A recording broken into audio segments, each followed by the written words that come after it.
বিষয়ে একো মন্তব্য নিদিওঁ।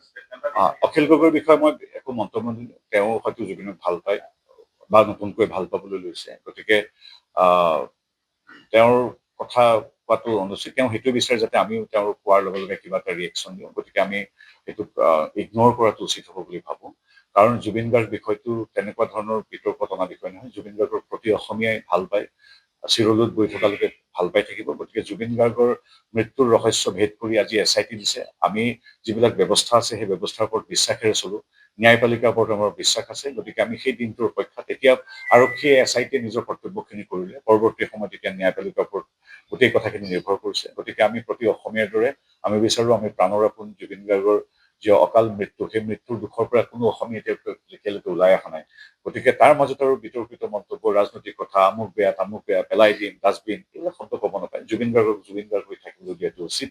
তেখেত ৰাজনীতি এনেকুৱা ধৰণৰ বিতৰ্কৰ পৰা বহুত যোজন আঁতৰত। গতিকে ভাবোঁ জুবিনক এতিয়া অন্ততঃ শান্তিত থাকিবলৈ দিয়ক, আৰু বাকী SITৰ কামখিনি ন্যায়পালিকাই এক সঠিক সিদ্ধান্ত দিব বুলি প্ৰতি অসমীয়াৰ দৰে মই তেখেতৰ এগৰাকী কৈশোৰৰ বন্ধু হিচাপে, সাংস্কৃতিক যাত্ৰাৰ সহযাত্ৰী হিচাপে আৰু গুণগ্ৰাহী এজন অসমীয়া হিচাপে বিচাৰোঁ যাতে এই ব্যৱস্থাটো ক্ষিপ্ৰতৰ হৈ দুখীয়া শাস্তি পায়। সেইখিনি ক'বলগীয়া।